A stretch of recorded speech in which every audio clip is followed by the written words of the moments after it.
Hello friends, नमस्कार। आप सभी का स्वागत है आपके अपने चैनल कथा साहित्य दर्पण में, जहां हम लोग सुनेंगे दलित कहानी के अंतर्गत ओम प्रकाश वाल्मीकि जी की लिखी हुई बहुत ही महत्वपूर्ण हृदय स्पर्शी कहानी खाना बदोश। यह एनसीईआरटी के 11th के पाठ्यक्रम में भी लगी हुई कहानी और अन्य विभिन्न पाठ्यक्रमों में लगी हुई कहानी है। वह ओम प्रकाश वाल्मीकि जी जो दलित साहित्य के कर्णधार हैं और दलित साहित्य में एक अपनी अद्भुत प्रतिभा के जरिए उन्होंने यह मुकाम हासिल किया है जो साहित्य जगत के बड़े बड़े पुरोधाओं को नहीं हासिल होता है। बचपन की जिंदगी उनकी अत्यंत ही दयनीय थी। चूड़ और चमार जाति से संबंधित होने के कारण बचपन उनका बहुत ही दयनीय बीता। जूठन नामक आत्मकथा के जरिए वह साहित्य में अपना अद्वितीय स्थान बना पाए। उन्होंने दलितों से संबंधित बहुत ही कहानियाँ लिखी और कविताएं लिखी, अपनी आत्मकथा लिखी और उन्हीं की है प्रसिद्ध कहानी खाना बदोश।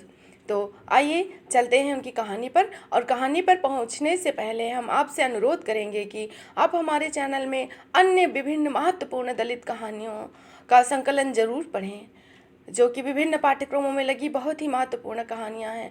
और इस तरह की महत्वपूर्ण कहानियों को सबसे पहले सुनने के लिए आप चैनल को सब्सक्राइब करें और अपने मित्रों में शेयर करें, कहानी को लाइक करें। और आए चलें कहानी पर। सुखिया के हाथ की पथी कच्ची ईंटें पकने के लिए भट्टे में लगाई जा रही थीं। भट्टे के गलियारे में झरोखेदार कच्ची ईंटों की दीवार देख सुखिया आत्मिक सुख से भर गया।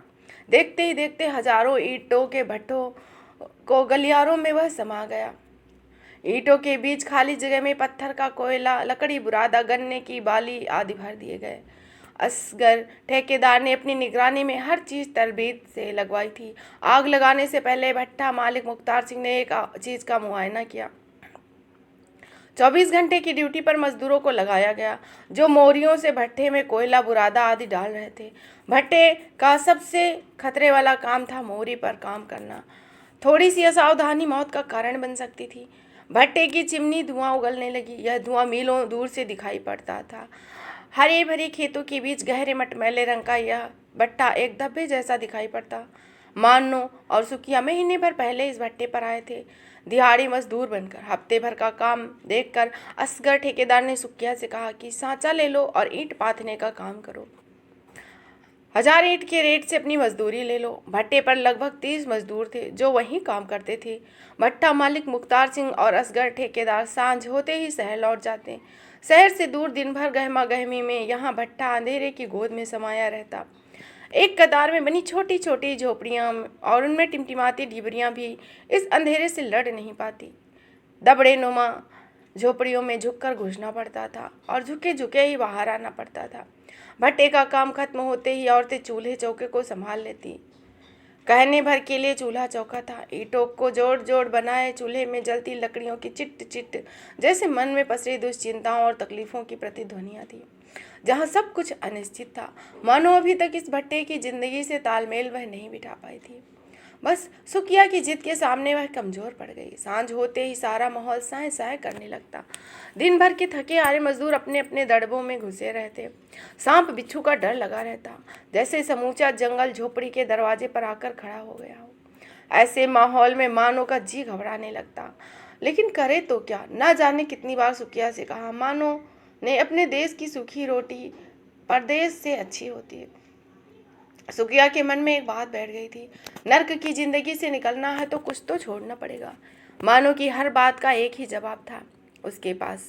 बड़े बूढ़े कह गए हैं कि आदमी की औकात घर से बाहर ही कदम रखने पे पता चले है। घर में तो चूहा भी सूरमा बना रहे। कंधे पर ये लंबा लट धर के चलने वाले चौधरी शहर में सरकारी अफसरों के आगे सीधे नहीं खड़े रह सकते।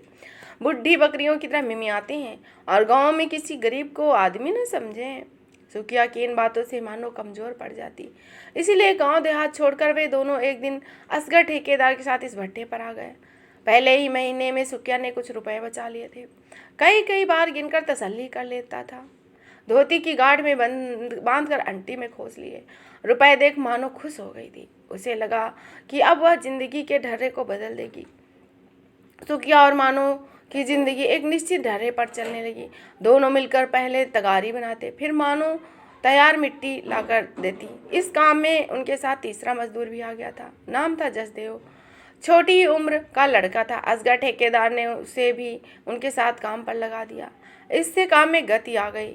मानो भी अब फुर्ती से सांचे में ईंटें डालने लगी, जिससे उनकी दिहाड़ी बढ़ गई। उस रोज मालिक मुख्तार सिंह की जगह उनका बेटा सूबे सिंह भट्टे पर आया। मालिक कुछ दिनों के लिए कहीं बाहर चले गए थे। उनकी गैर हाजिरी में सूबे सिंह का रौबदा भट्टे का माहौल ही बदल जाता। इन दिनों में असगर ठेकेदार भी बिल्ली बना रहता। दफ्तर के बाहर एक अर्दली की ड्यूटी लग जाती थी, जो कुर्सी पर उड़क बैठ दिन भर बीड़ी पीता, आने जाने वालों पर निगरानी रखता और उसकी इजाज़त के बगैर कोई अंदर नहीं आ सकता। एक रोज़ सूबेदार सिंह की नज़र किस्नी पर पड़ गई। 3 महीने पहले ही किस्नी और महेश भट्ट आए थे। 5-6 महीने में ही दोनों की शादी हुई थी। सूबे सिंह ने उसे दफ्तर की सेवा टहल का काम दे दिया। शुरू में किसी का ध्यान इस ओर नहीं गया, लेकिन जब रोज ही गारे मिट्टी का काम छोड़ वह दफ्तर में रहने लगी तो मजदूरों में फुसफुसाहटें शुरू हो गई। तीसरे दिन सुबह जब काम शुरू हुआ, झोपड़ी के बाहर वे सब निकल ही रहे थे। किसनी हैंडपैप के नीचे खुले में साबुन से रगड़ रगड़ कर नहा रही थी। भट्टे पर साबुन किसी के पास नहीं था।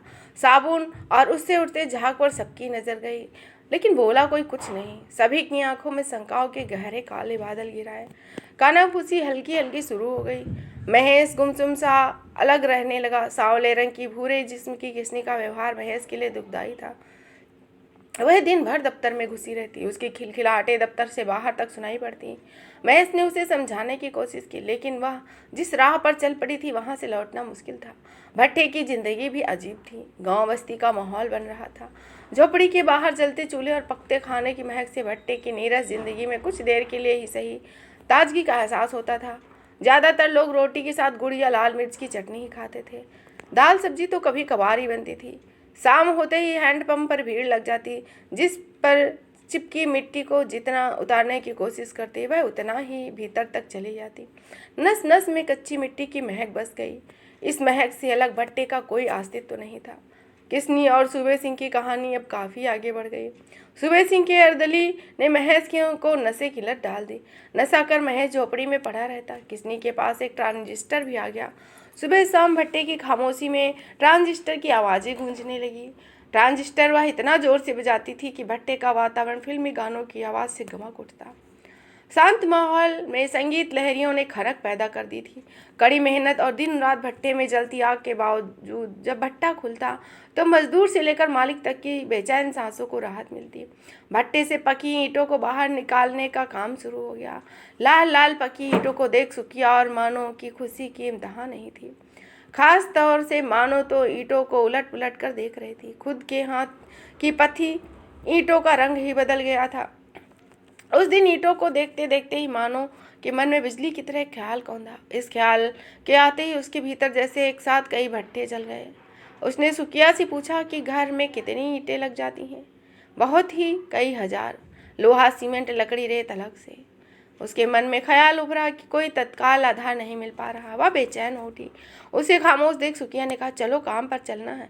जसदेव बाट जो रहा होगा। सुकिया के पीछे पीछे वह अनमनी सी चल दी, मानो उसके दिमाग में कोई हलचल चल रही हो। उसके दिलो दिमाग पर ईंटों का लाल रंग कुछ ऐसा छा गया कि वह उसी में उलझ कर रह गई। झींगरों की झिन्न झिन्न और बीच बीच में सियारों की आवाज़ें रात के सन्नाटे में स्याहपन घोल रही थी। थके हारे मजदूर नींद की गहरी खाइयों में लुढ़क गए। मानो के ख्याल में अभी भी लाल ईंटें घूम रही थी। इन ईंटों से बना हुआ एक छोटा सा घर उसके जहन में बस गया। यह ख्याल जिस शिद्दत से पुख्ता हुआ, नींद उतनी ही दूर चली गई। किसी दूर की बस्ती से हल्के हल्के छन कर आते मुर्गे की मांग। रात की आखिरी पहर के एहसास के साथ ही मानो पलकों की नींद भारी होने लगी। सुबह के जरूरी काम से निपटकर सुकिया ने झोपड़ी में झांका तो वह हैरान रह गया। इतनी देर तक मानो कभी नहीं सोती थी। वह परेशान हो गया। गहरी नींद में मानो का माथा छूकर उसने देखा, माथा ठंडा था। उसने राहत की सांस ली। मानो को जगाया। इतना दिन चढ़ गया है, उठने का मन नहीं है। मानो अनमनी सी उठी। कुछ देर यूं ही चुपचाप बैठी रही। मानो का इस तरह बैठना सुकिया को अखरने लगा। आज क्या बात है, जी तो ठीक है। मानो अपने ख्याल में गुम थी। मन की बात बाहर आने के लिए छटपटा रही थी। उसने सुकिया की ओर देखते हुए पूछा, क्यों जी, क्या हम इन पक्की ईंटों का घर नहीं बना सकते? मानो की बात सुन सुकिया आश्चर्य से उसको ताकने लगा। कल की बात वह भूल चुका था। सुकिया ने गहरे अवसाद से भरकर कहा, पक्की ईंटों का घर तो 2-4 रुपए में ना बनता है। इतने ढेर से नोट लगे हैं घर बनाने में, गांठ में पैसा नहीं है, चले हैं हाथी खरीदने। महीने भर में जो हमने इतनी ईंटें बना दी, क्या अपने लिए हम ईंटें न बना सकें? मानो ने मासूमियत से कहा, यह भट्ठा मालिक का है, हम ईंटों को उनके लिए बनाते हैं, हम तो मजदूर हैं, इन ईंटों पर अपना कोई हक नहीं है। सुखिया ने अपने मन में उठते दबाव को महसूस किया। इन ईंटों पर हमारा कोई भी ना हक है? क्यों? मानो ने ताज्जुब भरी कड़वाहट से कहा। उसके अंदर बवंडर मचल रहा था। कुछ देर की खामोशी के बाद मानो बोली, हर महीने कुछ और बचत करे, ज़्यादा ईंटें बनावे, तब भी अपना घर नहीं बना सकते। अपने घर भीतर कुलबुलाते सवालों को बाहर लाना चाहती थी वह। इतनी मजदूरी कहाँ मिलती है? पूरे महीने हाड़ तोड़ के गोड़ तोड़ के भी एक कुल रुपए कितने बचे हैं? 80 बचे हैं। एक साल में 1000 ईंटों के दाम अगर हमने बचा भी लिए तो घर बनाने लायक रुपया जोड़ते जोड़ते उम्र निकल जाएगी, फिर भी घर न बढ़ पावेगा। सुखिया ने दुखी मन से कहा। अगर हम दिन रात काम करें तो भी नहीं? मानो ने उत्साह से भरकर कहा। बावली हो गई है, चल उठ, काम पे जाना है, टेम ज़्यादा हो रहा है, ठेकेदार आता ही होगा। आज पूरब की टांग काटनी है, लगार के लिए। सुखिया मानो के सवालों से घबरा गया, उठकर बाहर जाने लगा। कुछ भी करो, तुम चाहो तो मैं दिन रात काम करूंगी, मुझे एक पक्की ईंट का घर चाहिए, अपने गांव में लाल सुर्ख ईंटों का घर। मानो के भीतर मन में हजार हजार बसंत खिल उठे। सुखिया और मानो को एक लक्ष्य मिल गया, पक्की ईंटों का घर बनाना है। अपने ही हाथ की पक्की ईंटों से सुबह होते ही वे काम पर लग जाते और शाम को अंधेरा होने तक जुटे रहते। ठेकेदार असगर से लेकर मालिक तक उनके काम से खुश थे। सुबह सिंह किसनी को शहर लेकर भी जाने लगा। किसनी के रंग ढंग में बदलाव आ गया। अब वह भट्टे पर गारे मिट्टी का काम नहीं करती। महेश रोज रात में नशा कर मन की भड़ास निकालता था। दिन में भी अपनी झोपड़ी में पड़ा रहता या इधर उधर बैठा रहता। किसनी कई दिनों तक शहर से न लौटती। जब लौटती तो थकी, निढाल और मुरझाई हुई, कपड़े लत्तों की अब कोई कमी नहीं। उस रोज बूटे सिंह ने भट्टे पर आते ही असगर ठेकेदार से कहा, मानो को दफ्तर में बुलाओ, आज किसनी की तबीयत ठीक नहीं है। असगर ठेकेदार ने रोकना चाहा। छोटे बाबू, मानो को। बात पूरी होने से पहले ही सुबह सिंह ने उसे फटकार दिया। तुमसे जो कहा गया है वही करो, राय देने की कोशिश मत करो। तुम इस भट्टे पर मुंशी हो, मुंशी ही रहो, मालिक बनने की कोशिश मत करना, नहीं तो बुरा अंजाम होगा। असगर ठेकेदार की गिग्गी बन गई। वह चुपचाप मानो को बुलाने चल दिया। असगर ठेकेदार ने आवाज़ देकर कहा, मानो, छोटे बाबू बुला रहे हैं दफ्तर में। मानो ने सुखिया की ओर देखा। उसकी आंखों में भय उत्पन्न हो गया और कातरता भी। सुखिया अभी इस बुलावे पर हड़बड़ा गया। वह जानता था मछली को फंसाने के लिए जाल फेंका जा रहा है।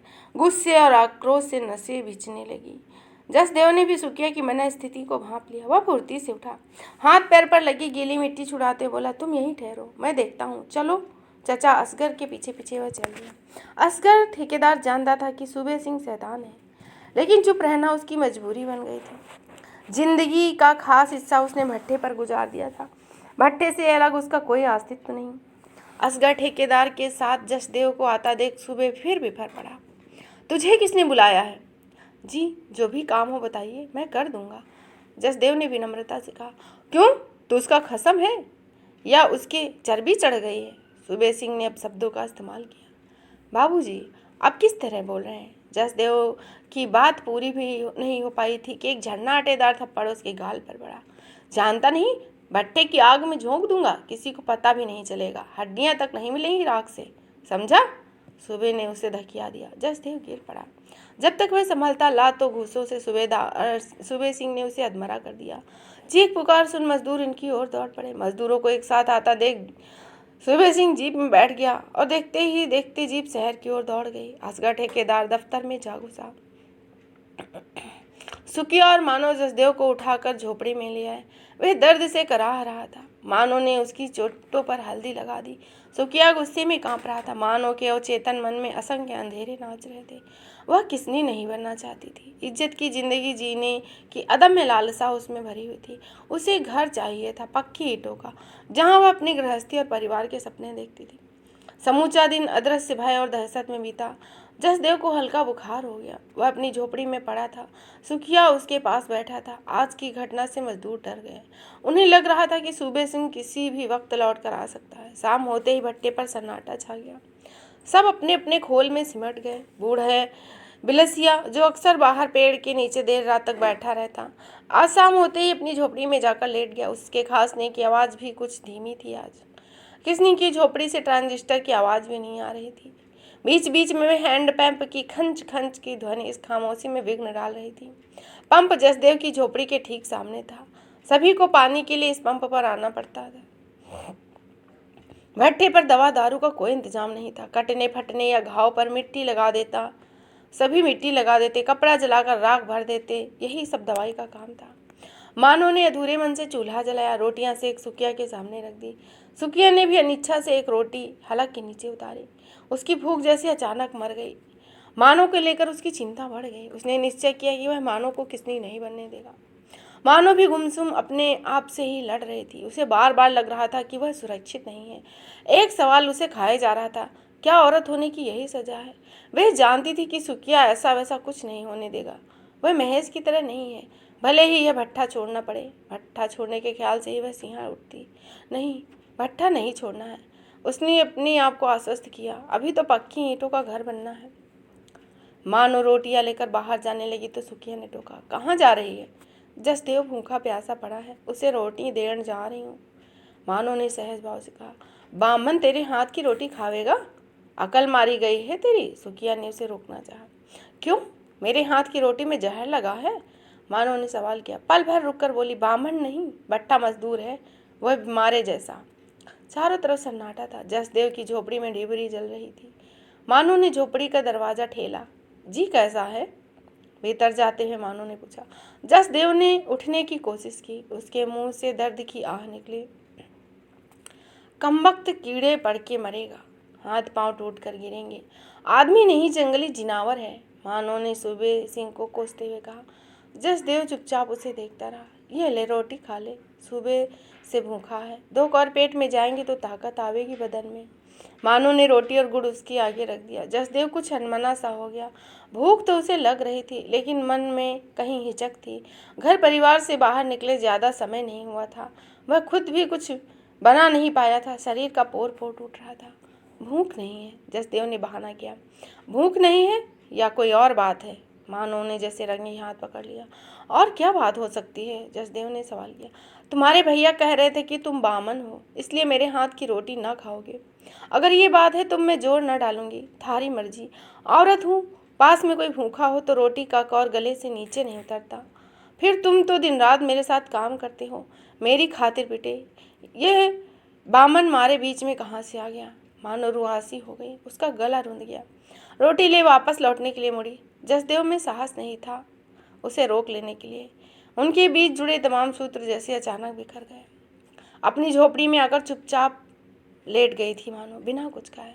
दिन भर की घटनाएं उसके दिमाग में खलबली मचा रही थी। जसदेव भूखा है, यह एहसास उसे परेशान कर रहा था।